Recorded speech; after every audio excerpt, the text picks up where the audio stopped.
दलील विच तुहाडा स्वागत है ते मैं हाँ SP सिंह। जरा याद करो वो दिन, देश की हालत इन्नी खस्ता सी कि बस 3 हफ्ते होर इंज ही चलदा रहिंदा तां दिवालिया कहंदी दुनिया। मई 1991 का आखिरी हफ्ता ते पल्ले नहीं धेला। घर दियां टूंबां छल्ले गहने रख दित्तियां सी। 67 टन सोना 2 हवाई जहाज़ां विच लद्या, 47 टन बैंक ऑफ इंग्लैंड भेजिया ते 20 टन सोना यूनीयन बैंक ऑफ स्विट्जरलैंड नूं। तां जाके $2 बिलियन तो थोड़े ज़्यादा का इंतजाम होया सी ते इज्जत बची सी। अकल ठिकाने आ गई सी। PV नरसिम्हा राव जी प्रधानमंत्री बन के आ गए तो मनमोहन सिंह जी उन्होंने दे जोटीदार वित्त मंत्री। 1 जुलाई 1991 नूं रुपये की कीमत गिराई। देश ते दुनिया दंग रह गई। देश के बाजार नूं खोल दिता। लाइसेंस इंस्पैक्टरी राज खत्म करने वाले पासे काम चल पिया। देश विदेशी सरमाए नूं जी आया कहन लगा। कंपीटीशन का युग आ गया। इहदा नाम इकनॉमिक रिफॉर्म्स पै गया। इकनॉमिक रिफॉर्म्स, आर्थिक सुधार, उदारवादी नीतियां ते विश्वीकरण का मुड़ बच गया। जिस दिन रुपये की कीमत घटाई गई सी 1 जुलाई 1991 नूं, उहनूं भारत विच इकनॉमिक रिफॉर्म्स का पहला बर्थडे कहंदे ने। हुण देश 25वां बर्थडे मना रहा इकनॉमिक रिफॉर्म्स का। बहुत लोग कहंदे ने जी हैप्पी बर्थडे तो कोई नहीं हो रहा। कित्थे ने रोज़गार, नौकरियां, कित्थे आ खड़ा होया अज साडा किसान, ते कित्थे ने राजनीति दे विच ओह रिफॉर्म्स, ओह सुधार जिन्हां विचों स्कैंडल ना निकलिया करन। अज गल करांगे कि 25 साल का यह सफ़र किहो जिहा रहा। तो डब्बेनुमा TV ते एंटीना घुमा घुमा के कल्ले दूरदर्शन वाला भारत ते हुण 1000 चैनलों ते कामा रोली पांदे एंकर जिहड़े ये दस रहे हैं कि प्रधानमंत्री का वजारती फेरबदल भी उस इकनॉमिक रिफॉर्म्स का हिस्सा है।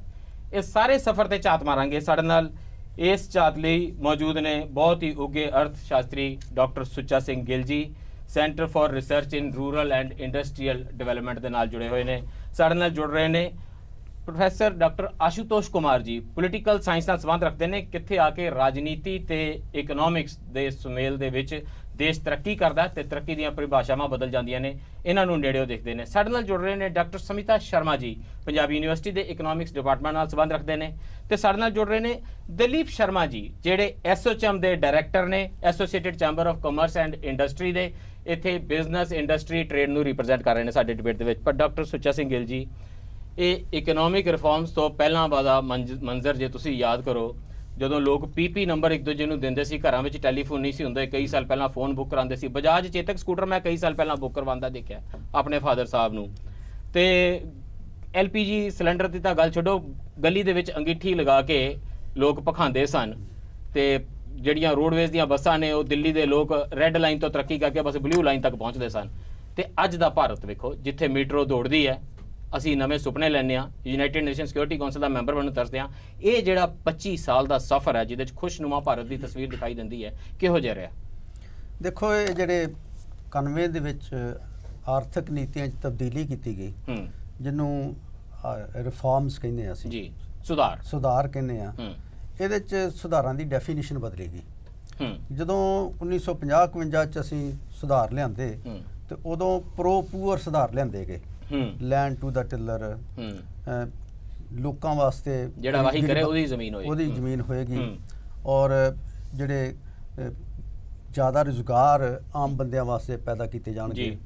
पब्लिक सैक्टर नूं एक्सपैंड किया जाएगा, जिस क्वालिटी ऑफ इंप्लॉयमेंट अच्छी होएगी। जी, भावें सरकार ब्रैड बनाती रही, सरकार ब्रैड बनाए, ट्रांसपोर्ट चलाए, सो सरकार बिजनेस करे, गवर्नेंस। इनफैक्ट जिहड़ा ये सारा कुछ होया सीगा, वो जिहड़ी बॉम्बे प्लान सीगी 1942-43 वाली, जिस इंडस्ट्रीलिस्ट इनवॉल्वड सीगे, उन्होंने कहा कि जिहड़ी इंडियन इंडस्ट्री के कैप्टन ने, वो उन्हां कोई नहीं समर्था नहीं कि बहुत सारे काम कर सकन, जिस करके गवर्नमेंट ने इंडस्ट्री दे विच उस वेले पूंजी निवेश चाहिदा सी, सरकार ने कर दित्ता, पब्लिक इन्वेस्टमेंट हो गई।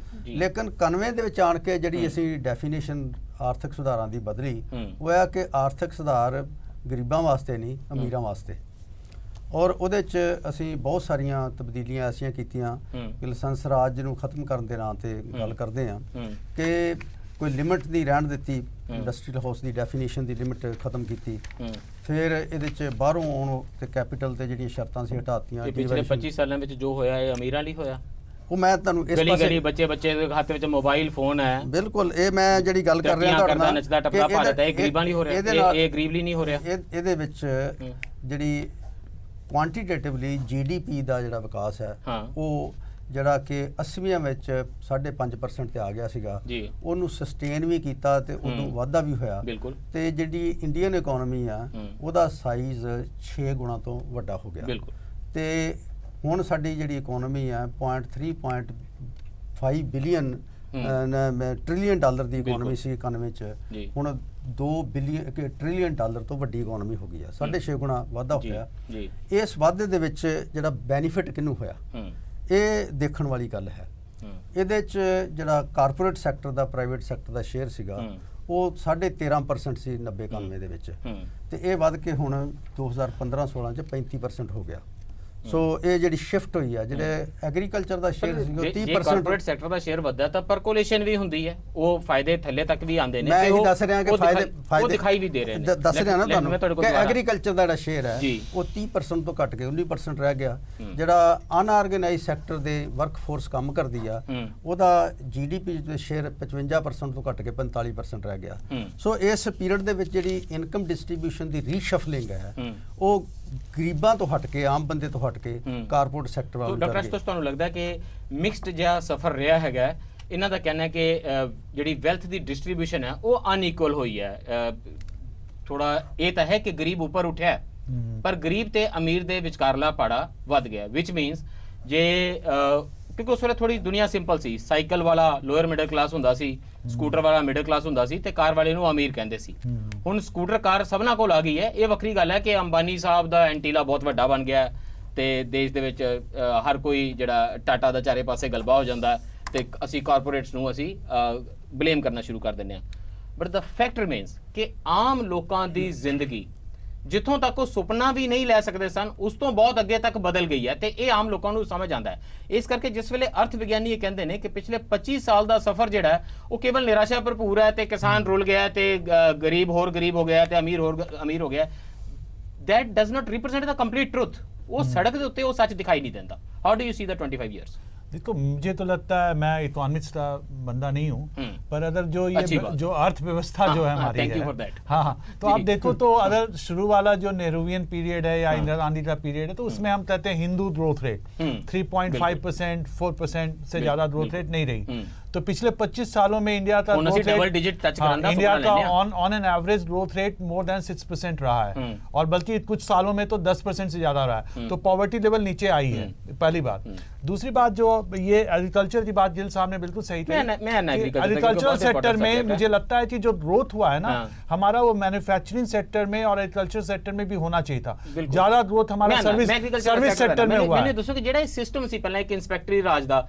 ਮੈਨੂੰ ਲੱਗਦਾ ਕਿਸੇ ਵੀ ਇੰਡਸਟਰੀਅਲਿਸਟ ਦਾ ਜਿਹੜਾ ਸਭ ਤੋਂ ਇੰਪੋਰਟੈਂਟ ਅਸੈਟ ਹੁੰਦਾ ਸੀ ਕਿ ਕਾਸ਼ ਇਹ ਮਿਲ ਜਾਵੇ ਉਹਨੂੰ ਲੱਗਦਾ ਸੀ ਲਾਇਸੈਂਸ ਮਿਲ ਜਾਵੇ ਜੇ ਲਾਇਸੈਂਸ ਮਿਲ ਗਿਆ ਤੇ ਸਮਝ ਲਓ ਵਾਰੇ ਨਿਆਰੇ ਹੋ ਗਏ ਇਹ ਜਿਹੜਾ ਇੱਕ ਐਂਟਰੀ ਬੈਰੀਅਰ ਬਣਾ ਰੱਖਿਆ ਸੀ ਕਿ ਤੁਸੀਂ ਕੰਪੀਟੀਸ਼ਨ ਖਤਮ ਕਰ ਦਿੱਤਾ ਜਿਹਦੇ ਕੋਲ ਲਾਇਸੈਂਸ ਹੈ ਦੂਸਰਾ ਆ ਹੀ ਨਹੀਂ ਸਕਦਾ देखो एक दो चीजें हैं मैं निराशावादी नहीं होना चाहता सिस्टम ਸੀ ਇਹ ਖਤਮ ਹੋ ਗਿਆ ਤੇ ਬਾਹਰਲਾ ਸਰਮਾਇਆ ਆਇਆ क्योंकि देश ਨੂੰ पैसा चाहिए ਸੀ एक आर्गुमेंट आता है कि ये जो आर्थिक सुधार हुए ना इसका फायदा क्या हुआ एक बहुत बड़ा मध्यम वर्ग मिडिल क्लास उभर कर सामने आया जो आप स्कूटर की बात कर रहे हो टेलीफोन कनेक्शन की बात कर रहे हो मोबाइल की ये लोअर मिडिल क्लास एक उभर कर 20-25% आ गया जो पहले नहीं था which in absolute sense is a big number which is a good number क्योंकि देखो largest middle class उत्पत्ति होना एक बड़ी अचीवमेंट है you can say that ਤੁਸੀਂ ਹਾਲਤ ਦੇਖੋ ਪਾਕਿस्तान ਦੀ ਉੱਥੇ ਇੱਕ ਮੇਜਰ ਇਸ਼ੂ है कि मिडिल क्लास है ही नहीं हमारे डेमोक्रेसी के लिए भी अच्छा है वो हमारे एक दिक्कत एक चीज है आखिरी बात मैं करना चाहता हूँ जैसे दीपक नैयर एक इकोनॉमिस्ट है उनको मैं कोट करना चाहता हूँ वो कहते हैं कि जो बाजार व्यवस्था है उसमें वो किनके लिए है मार्केट इकोनॉमी जो है मार्केट इकोनॉमी अपने आप में एक्सक्लूजनरी है जिनके पास कैपिटल नहीं है जिनके पास कैपेसिटी नहीं है जिनके पास मार्केटेबल एटीट्यूड नहीं है वो मार्केट से बाहर रहते हैं तो भारत की बहुत ज्यादा लोग हैं भारत के बहुत ज्यादा लोग हैं जिनके पास कैपिटल नहीं है जिनके पास कैपेसिटी नहीं है वो अंग्रेजी नहीं जानते वो उनकी भाषा नहीं है उनके पास वो कल्चरल कैपिटल नहीं है तो वो बाजार व्यवस्था से बाहर ही हैं उनको लाने की जरूरत है तो एम्प्लॉयमेंट एजुकेशन ये सब चीज पे आपको स्ट्रेस देना चाहिए doctor Samita Sharma to you thank you for being an economist मैंने दोस्तों जिस तरह डॉक्टर आशुतोष कह रहे हैं कि ਰਿਫਾਰਮਸ ਦੀ ਵਰਨੈਕੁਲਰਾਈਜੇਸ਼ਨ ਕਰਨ ਦਾ ਸਮਾਂ ਆ ਗਿਆ ਹੈ ਕਿ ਰਿਫਾਰਮਸ ਨੂੰ ਵਰਨੈਕੁਲਰਾਈਜ਼ ਕੀਤਾ ਜਾਵੇ ਜਿਨ੍ਹਾਂ ਕੋਲ ਕੈਪੀਟਲ ਨਹੀਂ ਹੈ ਕੈਪੀਟਲ ਤੱਕ ਐਕਸੈਸ ਬਣਾਈ ਜਾਵੇ ਚਾਹੇ ਉਹ ਮਾਈਕਰੋ ਬੈਂਕਿੰਗ ਹੋਵੇ ਕੁਝ ਹੋਵੇ ਇਹ ਜਿਹੜੀਆਂ ਚੀਜ਼ਾਂ ਨੇ ਇਹ ਨੈਸੈਸਰੀ ਹਿੱਸਾ ਇਕਨੋਮਿਕ ਰਿਫਾਰਮਸ ਦਾ ਹੋਣੀਆਂ ਚਾਹੀਦੀਆਂ ਸੀ ਜਿੱਥੇ ਕੋਈ ਗਲਤੀ ਸ਼ਾਇਦ ਹੋਈ ਹੈ ਐਗਰੀਕਲਚਰ ਨੂੰ ਰਿਫਾਰਮਸ ਨੇ ਉਸ ਤਰੀਕੇ ਨਾਲ ਕਵਰ ਨਹੀਂ ਕੀਤਾ, ਸ਼ਾਇਦ ਉਸ ਵੇਲੇ ਫੋਕਸ ਏਰੀਆ ਵੀ ਨਹੀਂ ਸੀ, ਕਿਉਂਕਿ ਕੈਪੈਸਿਟੀ ਵੀ ਕੈਪੀਟਲ ਤੇ ਕੈਪੈਸਿਟੀ ਬਿਲਡਿੰਗ ਇੱਕ ਬਹੁਤ ਵੱਡੇ ਇਸ਼ੂ ਸਨ। ਪਰ how do you overall assess the 25 years of journey? किस तरीके का सफर रहा है 25 साल का? मेरा जहाँ तक पर्सनल मानना है, ये जो इकोनॉमिक रिफॉर्म्स हैं ये हमारे लिए ऑप्शन नहीं थे। 1991 में ये कंपल्शन कोई थे, मर्जी नहीं है, मजबूरी तो थी, करना ही और पड़ा। उस समय पे जो भी हमने स्टेप्स लिए, समहाउ उनमें opening of economy, no doubt हम क्रेडिट उसका लेते हैं, कहीं ना कहीं वो IMF का एक स्ट्रिक्ट इंस्ट्रक्शन था कि अगर आप बैंकरप्सी से गुजर रहे हैं और अगर आपको रिसोर्सेज चाहिए, हम आपको लोन देंगे ही तभी अगर आप ओपनिंग अप ऑफ इकोनॉमी में इंडल्ज करेंगे। और यहाँ से हम तो सानू अपना बाजार दे दो, हाँ ते जी, ਅਸੀਂ ਤੁਹਾਨੂੰ ਕੈਪੀਟਲ ਦੇ ਦਿਆਂਗੇ, ताकि ਤੁਹਾਡਾ ਬਾਜ਼ਾਰ ਚੱਲਦਾ ਰਹੇ ਤੇ ਦੇਸ਼ ਚੱਲਦਾ ਰਹੇ, दिवालिया ना हो जाए जी। देश। और इंडिया की शुरू से ही नो डाउट आइडियोलॉजी रही है कि हम सोशलिस्ट पार्ट, हमारा बेंट शुरू से सोशलिज्म की तरफ ज्यादा रहा है, पॉवर्टी इरेडिकेशन और सोशल सेक्टर की तरफ।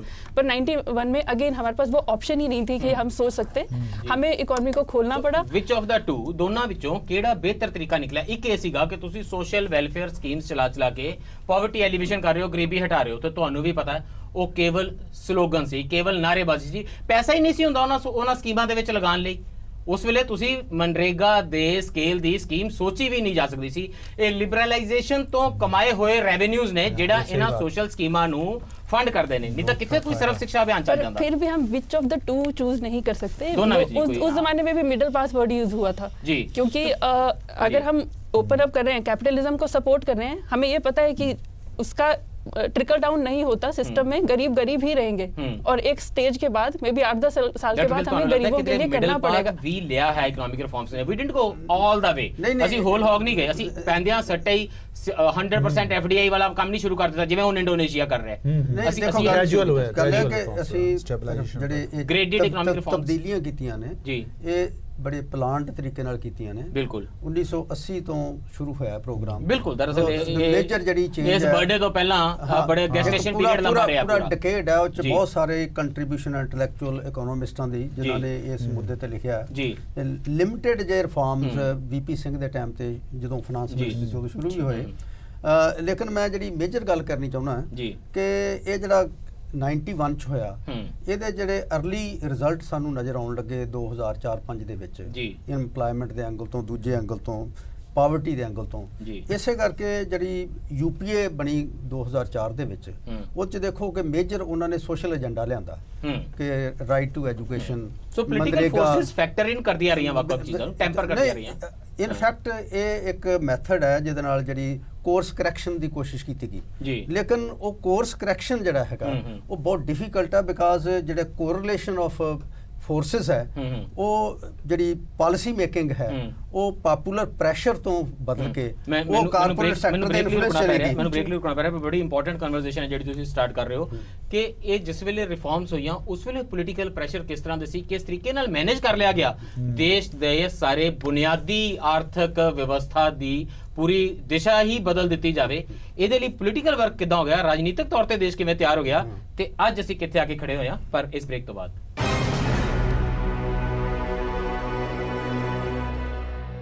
ਬ੍ਰੇਕ ਤੋਂ ਬਾਅਦ ਫਿਰ ਸਵਾਗਤ ਹੈ। ਚਰਚਾ ਕਰ ਰਹੇ ਹਾਂ ਦੇਸ਼ ਦੇ ਵਿੱਚ ਆਰਥਿਕ ਸੁਧਾਰਾਂ ਦੇ 25 ਸਾਲ ਕਿਸ ਕਿਸਮ ਦਾ ਇਹ ਸਫ਼ਰ ਰਿਹਾ ਹੈ। ਸਾਡੇ ਨਾਲ ਚਰਚਾ ਵਿੱਚ ਸ਼ਾਮਿਲ ਨੇ doctor Sucha Singh Gill ji, economist, professor Ashutosh Kumar ji, political scientist, doctor Smita Sharma, economics ਤੋਂ ਡਿਪਾਰਟਮੈਂਟ ਤੋਂ ਨੇ ਪੰਜਾਬ ਯੂਨੀਵਰਸਿਟੀ ਦੇ, ਤੇ ਦਿਲੀਪ ਸ਼ਰਮਾ ਜੀ ਡਾਇਰੈਕਟਰ ਨੇ ਐਸੋਚੈਮ ਦੇ ਇੰਡਸਟਰੀ ਨੂੰ ਰਿਪਰੈਜ਼ੈਂਟ ਕਰਦੇ ਨੇ। ਦਿਲੀਪ ਸ਼ਰਮਾ ਜੀ, ਜਿਸ ਵੇਲੇ 1991 ਦੇ ਵਿੱਚ ਨਰਸਿਮਹਾ ਰਾਓ ਤੇ ਮਨਮੋਹਨ ਸਿੰਘ ਜੀ ਦੀ ਜੋੜੀ ਨੇ, ਤ੍ਰਿਕੜੀ ਵੀ ਕਹਿ ਲਓ, ਮੈਂ ਡਾਕਟਰ ਸੀ ਰੰਗਾ ਰਾਜਨ ਦਾ ਨਾਮ ਵੀ ਵਿੱਚ ਪਾ ਲੈਣਾ, ਉਸ ਵੇਲੇ ਰਿਜ਼ਰਵ ਬੈਂਕ ਦੇ ਗਵਰਨਰ ਸਨ, ਜਿਸ ਵੇਲੇ ਇਹ ਆਰਥਿਕ ਸੁਧਾਰ ਲਿਆਂਦੇ ਤਾਂ ਇੰਨਾ ਰੌਲਾ ਪਾ ਦਿੱਤਾ ਇੰਡਸਟਰੀ ਨੇ ਕਿ ਹਾਏ ਹਾਏ ਮਾਰੇ ਜਾਵਾਂਗੇ ਅਸੀਂ, ਇਹ ਬਾਹਰੋਂ ਆ ਕੇ ਤੇ ਸਾਨੂੰ ਦਬ ਲੈਣਗੇ, ਕਿਉਂਕਿ ਮੋਨੋਪੋਲਾਈਜ਼ਡ ਸਿਸਟਮ ਦੇ ਵਿੱਚ ਬੜੇ ਕੰਫਰਟ ਜ਼ੋਨ ਦੇ ਵਿੱਚ ਸਾਡੀ ਇੰਡਸਟਰੀ ਰਹਿ ਰਹੀ ਸੀ।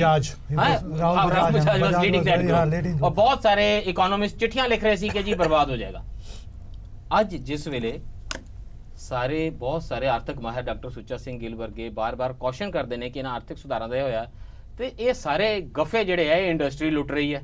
ਤੁਹਾਡੇ ਤੇ ਦੋਨੋਂ ਵੇਲੇ ਹੀ ਜਿਹੜੇ ਹੱਥਾਂ ਵਿੱਚ ਲੱਡੂ ਸਨ, ਪਹਿਲਾਂ ਤੁਸੀਂ ਕੰਫਰਟ ਜ਼ੋਨ ਵਿੱਚ ਰਹੇ ਤੇ ਉਹ ਫਾਇਦਾ ਉਠਾਇਆ ਲਾਇਸੈਂਸ ਰਾਜ ਦਾ, ਇੰਸਪੈਕਟਰੀ ਰਾਜ ਦਾ, ਤੇ ਹੁਣ ਖੁੱਲੇ FDI ਵਾਲੇ ਫਾਇਦੇ ਵੀ ਇੰਡਸਟਰੀ ਲੈ ਰਹੀ ਹੈ।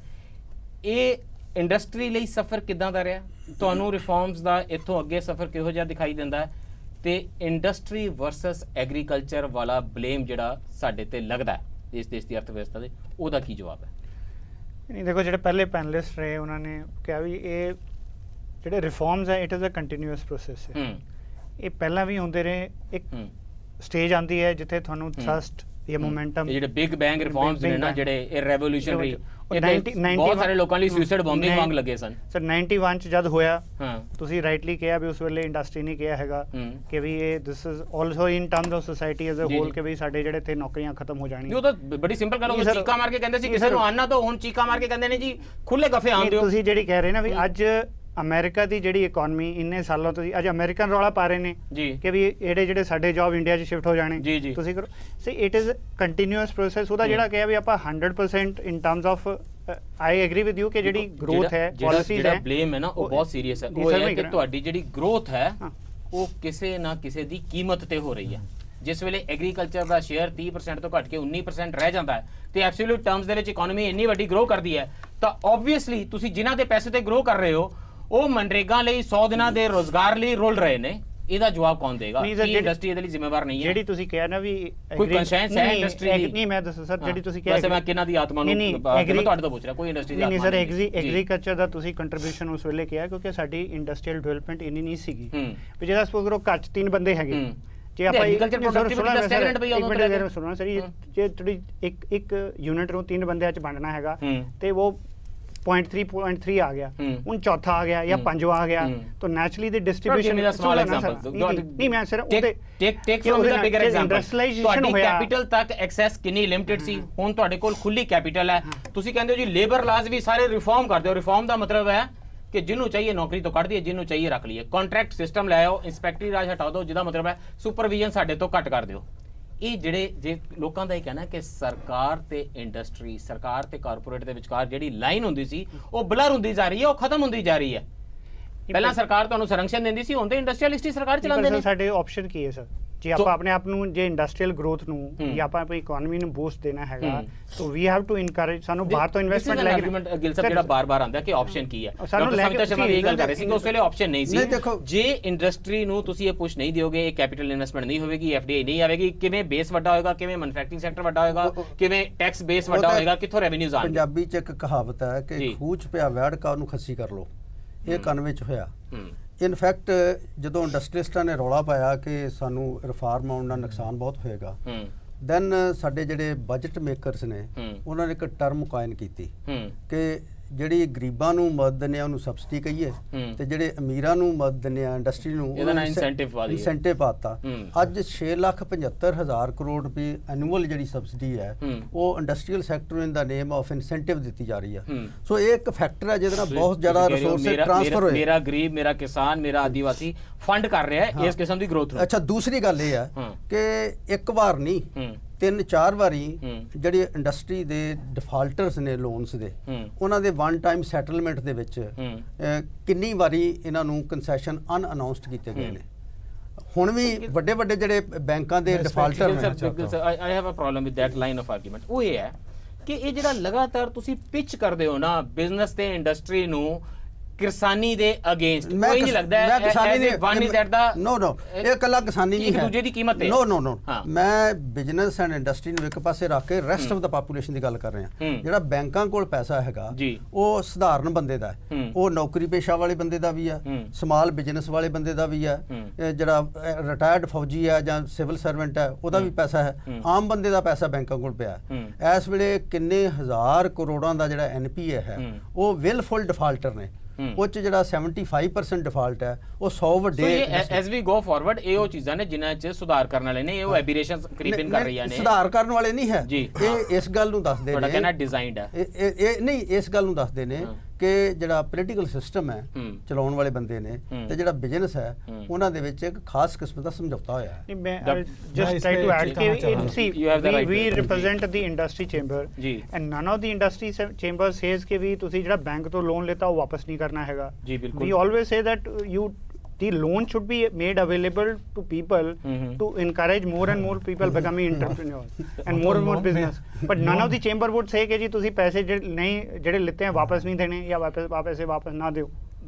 ਪਰ ਸਰ ਜਿਹੜੀ ਇੰਡਸਟਰੀ ਵੀ ਹੈ ਉਹ ਆਈਸੋਲੇਸ਼ਨ ਚ ਜਿਹੜੀ ਹੈ ਨਾ ਸਰ। ਦਿਲੀਪ ਸ਼ਰਮਾ ਜੀ ਆਰਗੂਮੈਂਟ ਇਹ ਹੈ ਕਿ ਜਿਹੜਾ ਇੱਕ ਆਰਕੀਟੈਕਚਰ ਪੋਲਿਟਿਕਸ ਦਾ ਤੇ ਇਕਨੋਮਿਕਸ ਦਾ ਚਾਹੀਦਾ ਹੁੰਦਾ ਚੰਗੇ ਰਿਫਾਰਮਸ ਲਈ ਉਹ ਬਿਲਡ ਇਨ ਹੋਇਆ ਨਹੀਂ ਸੀਗਾ। ਇਸੇ ਕਰਕੇ ਤੁਸੀਂ ਮੈਂ ਨਾ ਵੈਸੇ ਜੇ ਕੰਪੇਅਰ ਕਰੀਏ ਨਾ, ਆਪਾਂ ਫੋਨ ਤੇ ਬਜਾਜ ਚੇਤਕ ਦੇ ਸਕੂਟਰ ਤੇ LPG ਵਾਲੀ ਤੇ ਐਗਜ਼ਾਮਪਲ ਐਵੇਂ ਹੀ ਦੇ ਰਹੇ ਸੀਗੇ।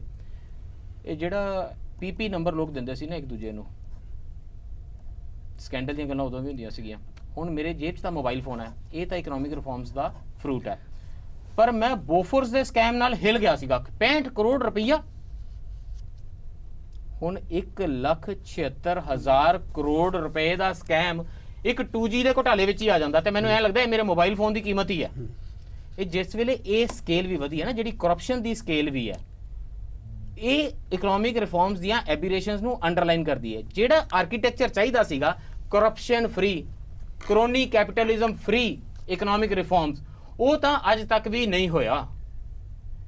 ਇਹ ਦੋਸ਼ ਹੈ। ਨਹੀਂ ਸਰ, ਜਿਹੜੀ ਤੁਸੀਂ ਗੱਲ ਇਹ 25 ਸਾਲਾਂ ਦੇ ਵਿੱਚ 25 ਸਾਲਾਂ ਦੀ ਪੈਦਾਵਾਰ ਕਰੋਨੀ ਕੈਪੀਟਲਿਜ਼ਮ ਦੀ ਪ੍ਰਵਿਰਤੀ ਹੈ ਦੇਸ਼ ਦੇ ਵਿੱਚ। How do you respond to that? ਨਹੀਂ, ਇੱਕ ਤੇ ਆਪਾਂ ਜਿਹੜੀ ਗੱਲ ਕਹਿੰਦੇ ਵੀ I am not here to in terms of support any scandal happening, but scandal ਵੀ ਜਿਹੜੀ ਚੀਜ਼ਾਂ ਸਾਹਮਣੇ ਆਉਂਦੀ ਹੈ ਨਾ, ਉਹ ਕਹਿੰਦੇ ਵੀ ਜਿਹੜੀ ਸਪੋਜ਼ ਕਰੋ ਅੱਜ ਤੋਂ 5 ਸਾਲ ਪਹਿਲਾਂ ਚੀਜ਼ 100 ਰੁਪਏ ਦੀ ਵਿਕੀ ਸੀ, ਅੱਜ ਉਹ 1000 ਰੁਪਏ ਦੀ ਵਿਕ ਰਹੀ। ਆਪਾਂ ਜਿਹੜੀ ਨੋਸ਼ਨਲ ਕੈਲਕੂਲੇਸ਼ਨ 1000 ਰੁਪਏ ਦੇ ਹਿਸਾਬ ਨਾਲ ਕੈਲਕੂਲੇਸ਼ਨ ਕਰ ਲਓ, 65 ਕਰੋੜ ਦੀ ਕਰ ਕੇ, even then even if I don't fit it for inflation it comes to about 1000 fold.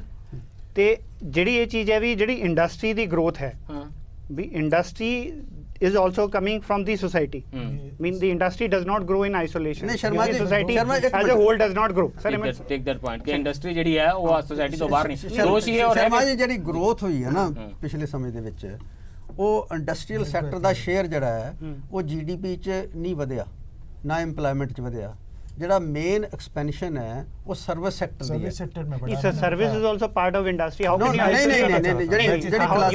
you can't ਦੇਖੋ ਮੈਨੂਫੈਕਚਰਿੰਗ ਇੰਡਸਟਰੀ ਦੇ ਵਿੱਚ ਮੈਨੂਫੈਕਚਰਿੰਗ ਆਏਗੀ, ਇੰਡਸਟਰੀ ਦੇ ਵਿੱਚ ਜੌਬ ਕ੍ਰੀਏਸ਼ਨ ਆਏਗੀ, ਲੇਕਿਨ ਜਿਹੜਾ ਸਰਵਿਸ ਸੈਕਟਰ ਹੈ ਉਹਦੀ ਸਾਰੀ ਲੌਜਿਕ ਆਪਰੇਸ਼ਨ ਡਿਫਰੈਂਟ ਹੈ।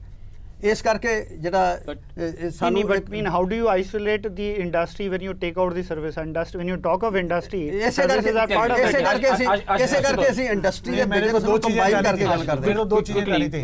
ये तो मैं दिल साहब का तस्दीक करता हूँ कि ठीक है एग्रीकल्चर सेक्टर में क्राइसिस है और ਤੁਹਾਨੂੰ ਦੇਸ਼ ਬੜਾ ਵਧੀਆ ਲੱਗਦਾ ਸੀ ਜਿਸ ਵੇਲੇ ਦੇਸ਼ ਦੇ ਵਿੱਚ ਸਿਰਫ ਫੀਟ ਦੌੜੇ, ਸਿਰਫ ਐਂਬੈਸਡਰ ਦੌੜੇ। ਮੇਰੀਆਂ ਹਿੰਦੀ ਫਿਲਮਾਂ 'ਚ ਪ੍ਰਾਣ ਤੇ ਅਜੀਤ ਰਲ ਕੇ ਬਸ ਕਾਲੇ ਬੈਗ 'ਚ ਪਾ ਕੇ ਥੋੜੇ ਜਿਹੇ ਨੋਟ ਤੇ ਸੋਨੇ ਦੀ ਸਮਗਲਿੰਗ ਕਰਦੇ आज जो फिल्में तक विच नहीं होता। मैं आपको सपोर्ट कर रहा हूं। Completely different country. मेरी बात सुनिए कि वो ठीक कह रहे हैं कि एग्रीकल्चर सेक्टर और ये जो इंडस्ट्री सेक्टर दोनों में अभी रिफॉर्म की। मेरे तो 2 पॉइंट कहना था जो दिल साहब के जो प्रेजेंटेशन उसके रिस्पांस पे। पहली चीज कि एग्रीकल्चर सेक्टर को भी तो सब्सिडी दी गई सर, पहली बात।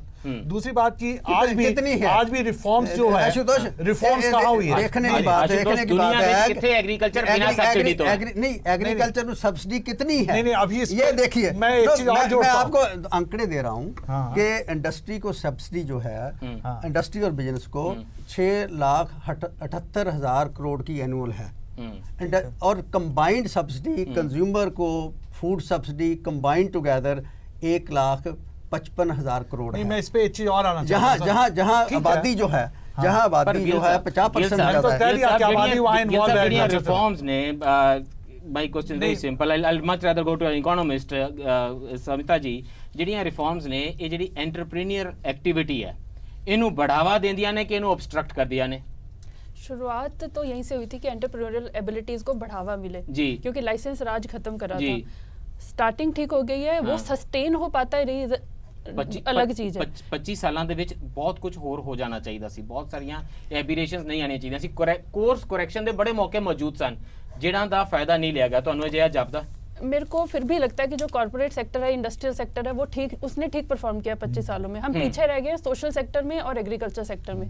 हालांकि अगर मुझे कॉर्पोरेट सेक्टर की साइड लेनी हो, मैं कहूँगी उनकी टैक्स कंट्रीब्यूशन भी सबसे ज्यादा है, पर फिर भी एग्रीकल्चर सेक्टर जबकि टैक्स इंडिया में इतना नहीं है, फिर भी अगर देखा जाए तो आम आदमी को तो सबसे पहले खाना चाहिए, और कोई भी यंग पर्सन एग्रीकल्चर सेक्टर में जॉब नहीं करना चाहता। तो कहीं ना कहीं लॉन्ग रन में ये वाला जो पॉलिसी है ये सस्टेन कर ही नहीं पाएगा। और फिर ਅਸਤੋਸ਼ ਗੱਲ ਤਾਂ ਠੀਕ ਹੈ ਕਿ ਜੇ ਉਸ ਕਿਸਮ ਦੀ ਰੈਵਨਿਊ ਜਨਰੇਸ਼ਨ ਨਹੀਂ ਹੁੰਦੀ, ਇਹ ਇੰਡਸਟਰੀਅਲ ਬੇਸ ਇੰਨਾ ਨਹੀਂ ਵਧਦਾ, ਇਹ ਕੈਪੀਟਲ ਅਸੈਟ ਫਾਰਮੇਸ਼ਨ ਅਸੀਂ ਨਹੀਂ ਅਲਾਉ ਕਰਦੇ ਇੰਨੀ ਜ਼ਿਆਦਾ, ਤਾਂ ਫਿਰ ਇਹ ਮਨਰੇਗਾ ਨੂੰ, ਇਹ ਸਰਵ ਸਿੱਖਿਆ ਅਭਿਆਨ ਨੂੰ, ਸਵੱਛ ਭਾਰਤ ਨੂੰ, ਸਕਿੱਲ ਇੰਡੀਆ ਨੂੰ, ਡਿਜੀਟਲ ਇੰਡੀਆ ਨੂੰ ਕੌਣ ਫੰਡ ਕਰਦਾ? ਇਹ ਪੈਸਾ ਕਿੱਥੋਂ ਆਉਂਦਾ? ਇਹ ਗਰੀਬੀ ਹਟਾਓ ਦੇ ਸਲੋਗਨਸ ਦੇ ਵਿੱਚੋਂ ਅਰਲੀ 70s ਤੱਕ ਤਾਂ ਡਰਾਮਾ ਹੀ ਚੱਲਦਾ ਰਿਹਾ।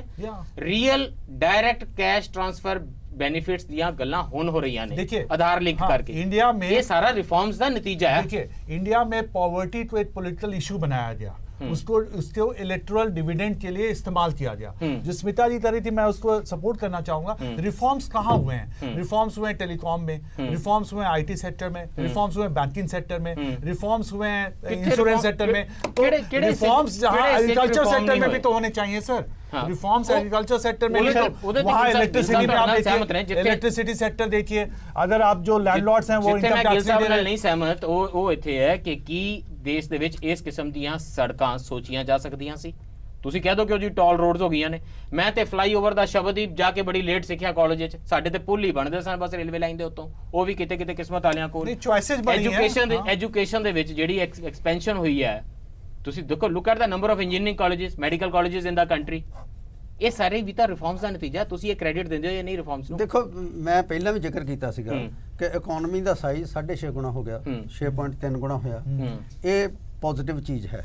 ਉਹਦੇ ਨਾਲ ਇਨਫਰਾਸਟ੍ਰਕਚਰ ਦੀ ਇੰਪਰੂਵਮੈਂਟ ਹੋਈ ਹੈ, ਪੋਜ਼ਿਟਿਵ ਚੀਜ਼ ਹੈ। ਲੇਕਿਨ ਜਿਹੜਾ ਰਿਫਾਰਮ ਦਾ ਬੈਨੀਫਿਟ ਹੈ, ਇੱਕ ਮਿੰਟ ਇਹ ਦੋ ਸੈਕਸ਼ਨ ਨੇ ਮੋਨੋਪੋਲਾਈਜ਼ ਕਰ ਲਿਆ।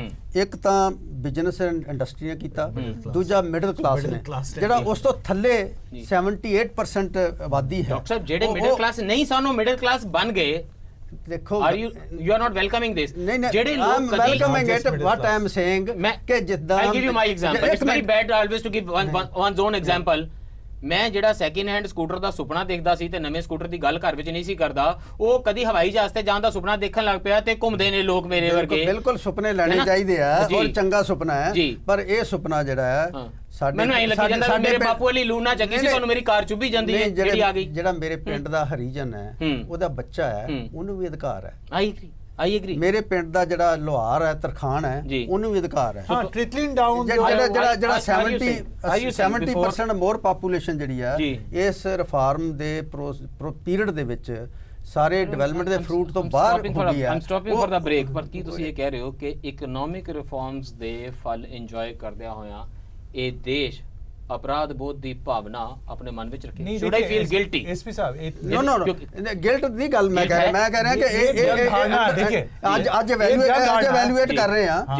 ਇਸ ਮੌਕੇ ਸਾਨੂੰ ਇਹ ਪੁਆਇੰਟ ਆਊਟ ਕਰਨ ਦੀ ਲੋੜ ਹੈ ਕਿ ਕਿੱਥੇ प्रॉब्लम ਨੇ, किथे ਜਿਹੜੀ ਆ कोर्स करेक्शन ਦੀ ਜ਼ਰੂरत है। ये जो मुझे लगता है ना कि धारणा बनी है कि जो ग्रोथ हुआ है वो कुछ खास क्षेत्रों को, कुछ राज्यों को, कुछ लोगों को फायदा हुआ है, सभी को फायदा इसका नहीं हुआ है। जिस वेले लोग एडे ਵੱਡੇ ਅੰਕੜੇ ਗਿਣਨਗੇ ਤੇ ਉਹ ਕਹਿਣਗੇ ਵੀ ਉਹ ਦਿਨ ਜਦੋਂ ਰੇਡੀਓ ਤੇ ਕਮੈਂਟਰੀ ਸੁਣਦੇ ਸੀ, ਗਵਾਸਕਰ ਤੇ ਗਾਇਕਵਾੜ ਲੰਬੇ ਬੜੇ ਰਨ ਬਣਾਉਂਦੇ ਸੀ, 300 5 ਦਿਨ ਮੈਚ ਚੱਲਦਾ ਸੀ ਤੇ ਉੱਥੋਂ ਲੈ ਕੇ ਦੇਖੋ IPL ਕਿੰਨੀ ਫੈਲ ਗਈ ਹੈ। ਪਰ ਮੇਰੇ ਮੁੰਡੇ ਨੂੰ ਪਤਾ ਨਹੀਂ ਕਿਉਂ ਪੜ੍ਹ ਲਿਖ ਕੇ ਨੌਕਰੀ ਨਹੀਂ ਮਿਲ ਰਹੀ। ਇਹਦਾ ਜਿਹੜਾ ਜਵਾਬ 25 ਸਾਲਾਂ ਦੇ ਸਫ਼ਰ 'ਚ ਇਹਦਾ ਜਵਾਬ ਇਸ ਬ੍ਰੇਕ ਤੋਂ ਬਾਅਦ। ਬ੍ਰੇਕ ਤੋਂ ਬਾਅਦ ਫਿਰ ਸਵਾਗਤ ਹੈ। ਚਰਚਾ ਕਰ ਰਹੇ ਹਾਂ ਵਿਸ਼ਵੀਕਰਨ, ਭੂਗੋਲੀਕਰਨ, ਆਰਥਿਕ ਸੁਧਾਰ, ਇਹਨਾਂ ਸਾਰਿਆਂ ਦਾ 25 ਸਾਲ ਦਾ ਸਫ਼ਰ ਹਿੰਦੁਸਤਾਨ ਦਾ ਕਿਸ ਤਰ੍ਹਾਂ ਦਾ ਰਿਹਾ, ਐਗਰੀਕਲਚਰ ਲਈ, ਇੰਡਸਟਰੀ ਲਈ, ਤੁਹਾਡੇ ਸਾਡੇ ਸਾਰਿਆਂ ਲਈ। ਸਾਡੇ ਨਾਲ ਚਰਚਾ ਵਿੱਚ ਸ਼ਾਮਿਲ ਨੇ ਡਾਕਟਰ ਸੁੱਚਾ ਸਿੰਘਲ ਜੀ, ਪ੍ਰੋਫੈਸਰ ਆਸ਼ੂਤੋਸ਼ ਕੁਮਾਰ ਜੀ, ਡਾਕਟਰ ਸਮਿਤਾ ਸ਼ਰਮਾ ਜੀ ਤੇ ਦਲੀਪ ਸ਼ਰਮਾ ਜੀ। ਡਾਕਟਰ ਸੁੱਚਾ ਸਿੰਘਲ ਜੀ, ਜਿਸ ਵੇਲੇ ਇਹ ਇਕਨੋਮਿਕ ਰਿਫਾਰਮਸ ਦਾ ਯੁੱਗ ਅਸੀਂ ਸਟਾਰਟ ਕੀਤਾ, ਗੋਰਬਾਚੇਵ USSR ਦੇ ਵਿੱਚ ਸਨ, ਹੁਣ ਤੇ ਉਹ ਦੇਸ਼ ਨਹੀਂ ਰਿਹਾ। ਉਹਨਾਂ ਨੇ ਉੱਥੇ ਦੋ ਚੀਜ਼ਾਂ ਲਿਆਂਦੀਆਂ, ਇੱਕ ਗਲਾਸਨੋਸਟ ਜਿਹਦਾ ਮਤਲਬ ਸੀ ਓਪਨਨੈਸ, ਇੱਕ ਪ੍ਰਸਟ੍ਰੋਇਕਾ ਜਿਹਦਾ ਮਤਲਬ ਸੀ ਰੀਸਟਰਕਚਰਿੰਗ। ਉਹ ਦੋਨੋਂ ਚੀਜ਼ਾਂ ਉਹ ਲੈ। ਓਪਨਨੈਸ ਦਾ ਮਤਲਬ ਹੈ ਕਿ ਚਲੋ ਫੋਰਨ ਕੈਪੀਟਲ ਆ ਗਈ, ਇੰਪੋਰਟਸ ਆ ਗਈਆਂ, ਕਰੰਸੀ ਦੀ ਤੁਹਾਡੀ ਜਿਹੜੀ ਮੋਨੇਟਾਈਜੇਸ਼ਨ ਜਿਹੜੀ ਤੁਸੀਂ ਡਾਇਰੈਕਟਲੀ ਮਾਰਕੀਟ ਨਾਲ ਲਿੰਕ ਕਰ ਦਿੱਤੀ, ਇੰਡਸਟਰੀਅਲ ਲਾਇਸੈਂਸਿੰਗ ਖਤਮ ਹੋ ਗਈ।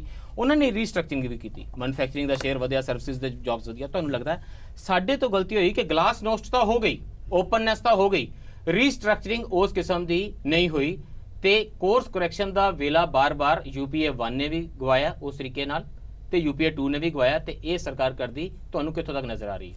ਦੇਖੋ ਗੱਲ ਇਹ ਆ ਕਿ ਗਲਾਸਨੋਸਟ ਜਿਹੜੇ ਤੁਸੀਂ ਕੀਤਾ ਹੈ ਜੀ ਕਿ ਓਪਨਨੈਸ ਲੈਣ ਦੀ ਜੀ, ਤੇ ਉਹਦੇ ਨਾਲ ਅਸੀਂ ਰੀਸਟਰਕਚਰਿੰਗ ਵੀ ਕੀਤੀ ਹੈ। ਐਸਾ ਨਹੀਂ ਵੀ ਰੀਸਟਰਕਚਰਿੰਗ ਕੀਤੀ ਨਹੀਂ ਹੈ, ਬਹੁਤ ਸਾਰੀਆਂ ਤਬਦੀਲੀਆਂ ਕੀਤੀਆਂ ਨੇ। ਲੇਕਿਨ ਇਹ ਜਿਹੜਾ ਪੋਲੀਟੀਕਲ ਇਕਨੋਮੀ ਦਾ ਕੁਐਸਚਨ ਹੈ ਕਿ ਜਿਹਦੇ 'ਚ ਪਾਵਰ ਜਿਹੜੀ ਹੈ ਔਰ ਜਿਹੜਾ ਪੈਸਾ ਹੈ ਉਹ ਰਲ ਕੇ ਚੱਲਦਾ ਹੈ, ਉਹ ਇਹ ਜਿਹੜਾ ਸਿਸਟਮ ਚੱਲਦਾ ਹੈ ਉਹਦੇ 'ਚ ਇੱਕ ਟੈਂਡੈਂਸੀ ਰਹਿੰਦੀ ਹੈ ਕਿ ਜਿਹੜੇ ਪਾਸ ਸਾਧਨ ਨੇ ਉਹ ਗੇਨਸ ਨੂੰ ਮੋਨੋਪੋਲਾਈਜ਼ ਕਰੇਗਾ, ਜਿਹਦੇ ਪਾਸ ਪੈਸੇ ਨਹੀਂ ਹੈਗੇ ਉਹ ਗੇਨਸ ਤੋਂ ਵਿਰਵਾ ਰਹਿ ਜਾਏਗਾ। ਇਹ ਪ੍ਰੋਸੈਸ ਕੰਟੀਨਿਊਸਲੀ ਚੱਲਿਆ ਹੈਗਾ। ਔਰ ਇੱਕ ਜਿਹੜੀ ਇਸ ਪੀਰੀਅਡ ਦੇ ਵਿੱਚ ਗੱਲ ਹੋਈ ਆ, ਗਲੋਬਲੀ ਟਰੂ ਹੈ ਕਿ ਇੰਪਲਾਇਮੈਂਟ ਦੀ ਐਕਸਪੈਂਸ਼ਨ ਨਹੀਂ ਹੋਈ। ਜਿਹਦੇ 'ਚ ਜਿਹੜੇ ਤੁਸੀਂ ਐਗਜ਼ਾਮਪਲ ਦੇ ਰਹੇ ਸੀਗੇ, ਸਪਨਾ ਸਾਡਾ ਸੈਕੰਡ ਹੈਂਡ ਸਕੂਟਰ ਤੋਂ ਕਾਰ ਤੇ ਆ ਗਿਆ, ਹਵਾਈ ਜਹਾਜ਼ ਤੇ ਆ ਗਿਆ, ਉਹ ਤਾਂ ਸੰਭਵ ਹੁੰਦਾ ਹੈ ਜੇ ਅਨਆਰਗੇਨਾਈਜ਼ ਸੈਕਟਰ ਤੋਂ ਐਗਰੀਕਲਚਰ ਤੋਂ ਖਿਸਕ ਕੇ ਤੁਹਾਨੂੰ ਏਮਪਲੋਇਮੈਂਟ ਜੌਬ ਸ਼ਿਫਟ ਹੋਣ। ਉਹਦਾ ਜਿਹੜਾ ਅੰਕੜੇ ਮੇਰੇ ਕੋਲ ਕਿ 1991 ਦੇ ਵਿੱਚ 3.5 ਕਰੋੜ ਲੋਕ ਜਿਹੜੇ ਸੀਗੇ ਉਹ ਰੁਜ਼ਗਾਰ ਉਹਨਾਂ ਕੋਲ ਆਰਗੇਨਾਈਜ਼ ਸੈਕਟਰ ਸੀਗਾ, ਜਿਨ੍ਹਾਂ ਦੀ ਸੈਲਰੀ ਠੀਕ ਹੈ, ਜਿਨ੍ਹਾਂ ਨੂੰ ਡੀਅਰਨੈਸ ਅਲਾਉਂਸ ਮਿਲਦਾ ਹੈ, ਰਿਟਾਇਰਮੈਂਟ ਬੈਨੀਫਿਟ ਨੇ, ਉਹ ਸੋਸ਼ਲ ਸਿਕਿਉਰਿਟੀ ਨੈਟ ਹੈ। ਉਹ ਨੰਬਰ 2015-16 ਚ ਵੀ 3.5 ਕਰੋੜ ਹੀ ਹੈ।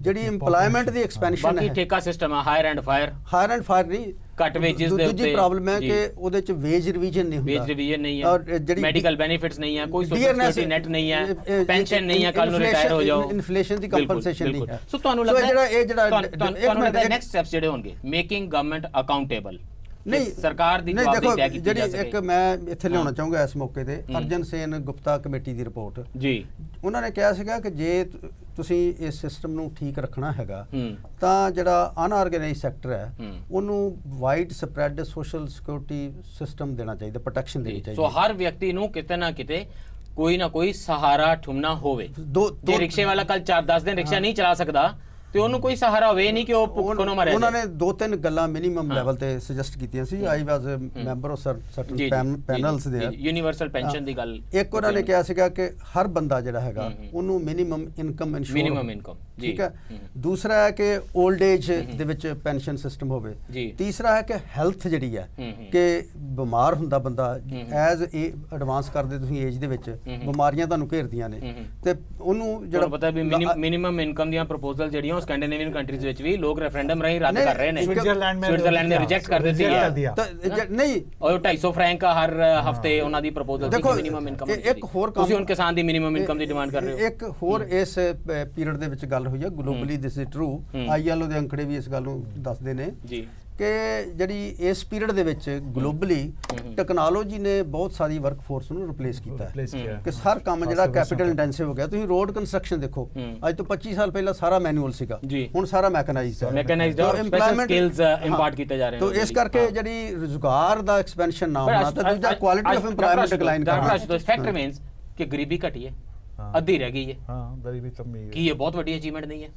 अभी भी जो 25 सालों में गरीबी अभी खत्म कर देती हो। नहीं एसपी साहब देखो, अगर अभी भी ਮੈਨੂੰ ਪਤਾ ਕਿ ਗਰੀਬੀ ਦੀਆਂ ਭਾਸ਼ਾਵਾਂ ਨੂੰ ਲੈ ਕੇ ਕੁਝ ਡਿਬੇਟਸ ਨੇ। ਪੋਲੀਟੀਕਲ ਪਾर्टी तेंदुलकर कमेटी से लेकर अभिजीत सिंह गुप्ता कमेटी तक, हर एक पॉलिटिकल पार्टी 1952 से ये कहती आ रही है, प्रॉमिस करती आ रही है गरीबी आ रहे हैं, लेकिन अभी भी जो गरीबी का लेवल है वो अनएक्सेप्टेबल है। This is very high, any number is unacceptable. मैं एग्री करता हूं। चिल्ड्रन की स्थिति देखो, गरीबी ਦਾ ਅੱਧਾ ਰਹਿ ਜਾਣਾ 25 ਸਾਲਾਂ ਦੇ ਵਿੱਚ, is that not a big achievement? Especially this ਤੁਸੀਂ ਸਾਰਾ ਸਾਊਥ ਏਸ਼ੀਆ ਦੇਖ ਲਓ, ਆਪਣੇ ਅੰਦਰ ਦੇਖ ਲਓ, ਆਪਣੇ ਬਰਾਬਰ ਦੀਆਂ ਇਕਨੋਮੀਜ਼ ਦੇਖ ਲਓ। नहीं, आप चाइल्ड मोर्टेलिटी रेट देखो, it's a statistical manipulation. Okay, statistical manipulation है।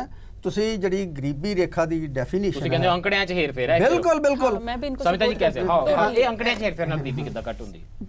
जो नई कमेटी आती है अकॉर्डिंगली पॉवर्टी लाइन अगर हम चेंज कर देते हैं तो एब्सोल्यूट गरीबों का नंबर तो बढ़िया कम ਤੁਹਾਡਾ ਕਹਿਣਾ ਹੈ ਕਿ ਗਰੀਬਾਂ ਨੂੰ ਗਰੀਬੀ ਚੋਂ ਨਹੀਂ ਕੱਢਿਆ ਜਾ ਰਿਹਾ, ਗਰੀਬੀ ਰੇਖਾ ਥੋੜੀ ਜਿਹੀ ਹੋਰ ਥੱਲੇ ਕਰ ਦਿੰਦੇ, ऊपर नीचे ਉਹਦੇ ਨਾਲ ਕੋਈ ਗਰੀਬੀ ਰੇਖਾ ਤੋਂ ਆਪਣੇ ਆਪ ਉੱਪਰ ਚਲੇ ਜਾਂਦੇ। बिल्कुल। मुझे लगता है ना कि ब्रिटेन में भी जो ब्रेक्सिट हुआ है, दिलीप शर्मा जी, उसके पीछे ये है। सर मैं ना देखो आंकड़ों में तो नहीं जाना ਜਿਹੜੀ ਇੰਡਸਟਰੀ ਜਿਹੜੀ CSR ਨਾਲ ਬਲੱਡ ਡੋਨੇਸ਼ਨ ਕੈਂਪ ਲਾ ਕੇ ਤੇ 4 ਕੰਮ ਚੰਗੇ ਕਰਕੇ ਇੱਕ ਸਕੂਲ ਅਡਾਪਟ ਕਰਕੇ ਤੇ ਚੰਗੀ ਸੋਸ਼ਲ ਰਿਸਪੌਂਸਿਬਿਲਿਟੀ ਦਾ ਫੱਟਾ ਲਾਈ ਫਿਰਦੀ ਹੈ। ਇਸ ਇੰਡਸਟਰੀ ਨੂੰ ਇਹ ਜਿਹੜਾ ਇਲਜ਼ਾਮ ਨੇ ਇਹ ਬੜੇ ਗੰਭੀਰਤਾ ਨਾਲ ਲੈਂਦੀ ਇੰਡਸਟਰੀ ਸਾਨੂੰ ਦਿਖਾਈ ਨਹੀਂ ਦਿੰਦੀ। That is the problem.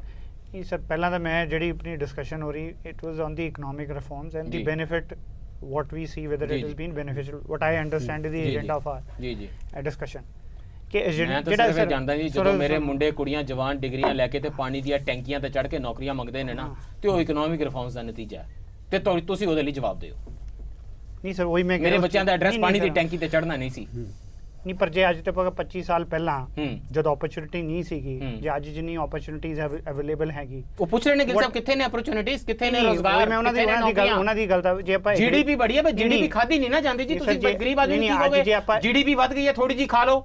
ਨਹੀਂ, ਜੇ ਆਪਾਂ ਐਗਰੀਕਲਚਰ ਦੀ ਗੱਲ ਕਰੀਏ, ਐਗਰੀਕਲਚਰ ਕਿਸਾਨ ਦੀ ਇਨਕਮ बढ़ानी ਹੈਗੀ, ਵੀ ਕਿਸਾਨ ਦੀ ਇਨਕਮ ਕਿੱਦਾਂ ਵਧੂਗੀ ਜੇ ਪ੍ਰੋਡਕਟਿਵਿਟੀ बढ़ेगी, ਰਿਸਰਚ ਇਨੋਵੇਸ਼ਨਸ ਹੋਣਗੀ, ਕ੍ਰੌਪ ਡਾਈਵਰਸਿਫਿਕੇਸ਼ਨ ਹੋਏਗੀ, ਵੈਲਿਊ ਐਡੀਸ਼ਨ ਫੂਡ ਪ੍ਰੋਸੈਸਿੰਗ ਚ ਹੋਣਗੀ, ਉਹ ਕਿੱਥੋਂ ਆਏਗਾ, ਉਹ ਪੈਸਾ ਕਿੱਥੋਂ ਆਏਗਾ? That Samita ji is a fair point. Industry ਉਹ ਕਿੱਦਾਂ ਬਣਨੀ? ਜੇ ਆਪਾਂ ਉਹਨਾਂ ਨੂੰ ਪੈਸੇ ਦੇ ਦਿਓ, ਉਹਨਾਂ ਨੂੰ ਸਬਸਿਡੀ ਦੀ ਵੈਲਿਊ ਐਡੀਸ਼ਨ ਕਿ ਉਹਨਾਂ ਨੂੰ ਸક્ષਮ ਬਣਾਈਏ, ਨਾ ਕਿ ਨਿਰਭਰ ਬਣਾਈਏ। ਆਤਮ ਨਿਰਭਰ ਬਣਾਣਾ ਹੈਗਾ, ਉਹ ਵੈਲਿਊ ਐਡੀਸ਼ਨ ਹੋਏਗੀ, ਕ੍ਰੌਪ ਡਾਈਵਰਸਿਫਿਕੇਸ਼ਨ ਹੋਏਗੀ, ਲੈਸ ਡਿਪੈਂਡੈਂਟ ਔਨ ਐਗਰੀਕਲਚਰ ਹੋਣਗੀ, ਅਦਰ ਜੌਬ ਕ੍ਰੀਏਸ਼ਨਸ ਹੋਣਗੀ। ਇਹ ਕਿੱਥੋਂ ਹੋਏਗਾ? ਮੈਨੂੰ ਦੱਸੋ, ਪੈਸਾ ਕਿੱਥੋਂ ਆਏਗਾ ਜੇ ਆਪਾਂ ਲਾਈਨ ਆਫ ਐਕਸ਼ਨ ਬਿਲਕੁਲ ਠੀਕ ਹੈ, ਪਰ ਅੱਜ ਦੀ ਜਿਹੜਾ ਪਾਲਿਸੀ ਫਰੇਮਵਰਕ ਹੈ ਉਹਦੇ 'ਚ ਕਿਤੇ ਨਹੀਂ ਹੈ ਕਿ ਫਾਰਮਰ ਜਿਹੜਾ ਹੈ ਉਹਨੂੰ ਵੈਲਿਊ ਚੇਨ ਦਾ ਪਾਰਟ ਬਣਾਉਣਾ ਹੈ। ਇਸ ਵੇਲੇ ਮੈਂ ਜੇ ਟਮਾਟਰ ਪ੍ਰੋਡਿਊਸ ਕਰਦਾ ਹਾਂ ਹਿਮਾਚਲ ਤੋਂ ਨੇ, ਤੇ ਉਹਦੇ ਟਮਾਟਰ 10 ਰੁਪਏ ਕਿਲੋ ਜਾਂ 15 ਰੁਪਏ ਕਿਲੋ ਵਿਕਦੇ, ਜਿਹੜੇ ਤੁਹਾਨੂੰ ਮਾਰਕੀਟ 70 ਰੁਪਏ ਕਿਲੋ ਮਿਲਦੇ ਆ। ਜਿਹੜਾ ਬਾਕੀ ਦਾ ਮਾਰਜਨ ਹੈ, ਜਿਹੜੇ ਤੁਸੀਂ ਕਹਿ ਰਹੇ ਹੋ ਸਹੀ ਗੱਲ ਹੈ, ਬਾਕੀ ਦਾ ਮਾਰਜਨ ਹੈ ਉਹ ਮਿਡਲਮੈਨ ਬਿਜ਼ਨਸ ਕਮਿਊਨਿਟੀ, ਹੁਣ ਵੱਡੀਆਂ ਕੰਪਨੀਆਂ ਵੀ ਕਮਾ ਰਹੀਆਂ ਨੇ, ਠੀਕ ਹੈ। ਜਿਹੜਾ ਆਮ ਕਿਸਾਨ ਹੈ ਉਹਨਾਂ ਨੂੰ ਇਹਦੇ ਵਿੱਚ ਸ਼ਾਮਲ ਕਿਵੇਂ ਕਰਨਾ ਹੈ, ਇਹ ਜਿਹੜਾ ਇਹ ਵੈਲਿਊ ਚੇਨ ਦਾ ਪਾਰਟ ਕਿਵੇਂ ਬਣਾਉਣਾ, ਦਿਸ ਇਜ਼ ਵੈਰੀ ਇੰਪੋਰਟੈਂਟ। ਤੁਸੀਂ ਪੋਲੀਟੀਕਲ ਸਾਇੰਟਿਸਟ ਹੋ, ਮੈਨੂੰ ਦੱਸੋ ਜਿਹੜਾ ਇਹ ਹੁਣ ਪੋਲੀਟੀਕਲ ਕੰਸੈਂਸਸ ਤਾਂ ਦੇਸ਼ ਦੇ ਵਿੱਚ ਬਣ ਗਿਆ ਨਾ 1991 ਦੇ ਵਿੱਚ, ਇਹ ਬਹੁਤ ਮੁਸ਼ਕਿਲ ਸੀ ਕਰਨਾ। ਕੰਸੈਂਸਸ ਔਰ ਡਾਕਟਰ ਮਨਮੋਹਨ ਸਿੰਘ ਨੇ ਰੀਸੈਂਟਲੀ ਗੱਲ ਕੀਤੀ ਹੈ 25 ਸਾਲਾਂ ਦੇ ਰਿਫਾਰਮਸ ਤੇ, ਉਹਨਾਂ ਨੇ ਕਿਹਾ ਕਿ ਸ਼ਾਇਦ ਨਰਸਿਮਹਾ ਰਾਓ ਦੀ ਪੋਲੀਟੀਕਲ ਜਿਹੜੀ ਸ਼ਰੂਡਨੈਸ ਸੀ ਉਸ ਤੋਂ ਬਿਨਾਂ ਇਹ ਪੋਸੀਬਲ ਨਾ ਹੁੰਦਾ ਵੀ ਫਾਇਰਿੰਗ ਤੇ ਡਾਕਟਰ ਮਨਮੋਹਨ ਸਿੰਘ ਕਰ ਰਹੇ ਸੀ ਤੇ ਕਵਰਿੰਗ ਫਾਇਰ ਜਿਹੜੀ ਹੈ ਉਹ ਨਰਸਿਮਹਾ ਰਾਓ ਜੀ ਦੇ ਦਿੰਦੇ ਸੀ। ਇਸ ਚੱਕਰ ਦੇ ਵਿੱਚ ਇਹ ਰਿਫਾਰਮਸ ਲੰਘ ਗਈਆਂ। ਅੱਜ ਦੇਸ਼ ਦੇ ਵਿੱਚ across political spectrum, political party spectrum, reforms ਦੇ ਉੱਤੇ ਲਾਰਜਲੀ ਕੰਸੈਂਸਸ ਹੈ। ਉਹ GST ਭਾਵੇਂ ਕਾਂਗਰਸ ਦਾ ਚਾਈਲਡ ਹੋਵੇ ਤੇ ਭਾਵੇਂ ਉਹਨੂੰ ਅੱਜ BJP ਅਡਾਪਟ ਕਰ ਰਹੀ ਹੋਵੇ, ਤਮਾਮ ਕਿਸਮ ਦਾ ਲੈਜਿਸਲੇਟਿਵ ਫਰੇਮਵਰਕ ਹੈ, ਲੈਜਿਸਲੇਟਿਵ ਆਰਕੀਟੈਕਚਰ ਹੈ, ਉਹ ਸਾਰਾ ਸਾਂਝਾ ਹੈ ਆਲਮੋਸਟ, ਹੈ ਨਾ। ਤੁਹਾਨੂੰ ਪਤਾ ਹੈ ਕਿ BJP ਦੇ DNA ਦੇ ਵਿੱਚ ਵੀ FDI ਇਨ ਰਿਟੇਲ ਪਿਆ ਹੋਇਆ, ਭਾਵੇਂ ਕਿ ਉਹ ਅਪੋਜ਼ ਕਰੀ ਜਾਵੇ। ਸੋ ਇਹ ਜਿਹੜਾ ਸਫਰ ਹੈ ਸਖਤ ਪੋਲੀਟੀਕਲ ਵਿਰੋਧਤਾ ਤੋਂ ਲੈ ਕੇ ਪੋਲੀਟੀਕਲ ਕੰਸੈਂਸਸ ਅਚੀਵ ਕਰਨਾ 25 ਸਾਲਾਂ ਦੇ ਵਿੱਚ ਦੇਸ਼ ਦੇ ਆਰਥਿਕ डायरेक्शन बारे is that not an achievement? देखिए जो स्मिता जी ने कहा ना वो बिल्कुल सही था कि it was not a strategic decision, it was more out of compulsion. Oil crisis था, यहाँ पे ये balance of payment crisis थी, political instability थी, flight of capital था, इंडिया से बाहर जा रहा था, तो एक तरह से मजबूरी थी। तो ऐसा आप नहीं कर सकते कि वो कंसेंसस था।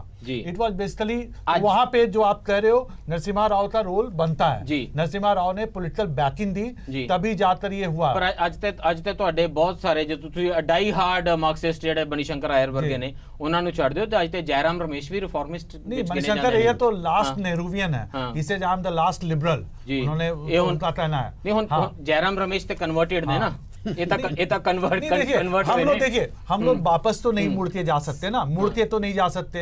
We can not become North Korea also, isolated नहीं हो सकते। You have to be part of globalisation, you have to be part of the world economy.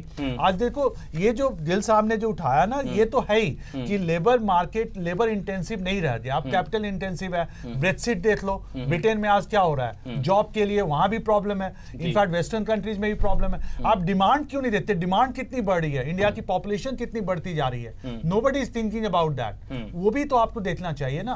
दूसरी बात जो हम बात कर रहे हैं ना, इकोनॉमिक रिफॉर्म्स का बेसिक लॉजिक है कि स्टेट जो है वो सोशल सेक्टर से अलग होएगा, विड्रॉ करेगा, है ना। पहला लॉजिक तो मार्केट इकोनॉमी का क्या है कि state should not be active, state should not take social responsibility. Bharat जैसे देश में स्टेट को रिस्पॉन्सिबिलिटी लेनी होती, क्योंकि हमारे यहाँ गरीब, पिछड़े और पिछड़े क्षेत्र आपके कॉन्स्टिट्यूशन में भी लिखा हुआ है। रिफॉर्म्स आर्थिक सुधार आत्मा दे नाल विद द कंसेंस, यस, है ना, जिदे विच कंसेंसस डेवलप करना चाहिए। क्योंकि आज जैसा दिल साहब कह रहे हैं, बहुत सारे लोगों को लग रहा है कि ये रिफॉर्म्स हमारे लिए नहीं है, ये रिफॉर्म्स मिडिल क्लास के लिए, अपर क्लास के लिए। समिता जी, यू आर एन इकोनॉमिस्ट, इस करके ਤੁਹਾਡੇ ਤੋਂ ਮੈਂ ਪੋਲਿटिक्स ਬਾਰੇ ਸਵਾਲ ਪੁੱਛ ਰਿਹਾ क्योंकि वो ज्यादा बेहतर तरीके कर रहे क्योंकि ਤੁਸੀਂ ਫੈਸਲੇ ਲੈਣੇ, ਤੁਸੀਂ ਦੱਸੋ ਕਿ ਇਹ ਪੋਸੀਬਲ ਹੈ ਕਿ ਸਾਡਾ ਪੋਲੀਟੀਸ਼ੀਅਨ ਇਹ ਦੇਖ ਪਾਏ ਕਿ ਇਕਨੋਮਿਕ ਰਿਫਾਰਮਸ ਦੇ ਵਿੱਚ ਇਸ ਕਿਸਮ ਦੇ ਸੁਧਾਰਾਂ ਦੇ ਵਿੱਚੋਂ ਦਰਅਸਲ ਬਿਹਤਰ ਰਾਜਨੀਤੀ ਤੇ ਰਾਜ ਕਰਨ ਦੇ ਬਿਹਤਰ ਜਿਹੜੇ ਪ੍ਰੋਮਿਸਿਸ ਨੇ ਉਹ ਨਿਕਲਦੇ ਨੇ। ਕਿਉਂਕਿ ਲੋਕ वोट जी है लोगों ने पानी है ना, GDP ने वोट पानी है ते ना अंबानी ते टाटास ने वोट पानी है, और गरीब सबसे बड़े वोट बैंक है, गरीब सब तो बड़ा वोट बैंक है। पर गरीब को मनाना भी सबसे आसान है। और वोट मैंने देखा है कि पॉपुलिस्ट पॉलिसीज ही आपको वोट दिलाती है, जो आपने इलेक्शन से पहले शायद 6 महीने में उनके लिए कर दिया, जो मैं लेमन वाला आंसर दे रही हूँ, जो मेरा ऑब्जर्वेशन है। बात सही है, बहुत समझ में आती है। सही है कि एसपी मैं भी एक कमेंट दे दूं। जी जी जी जी, श्योर।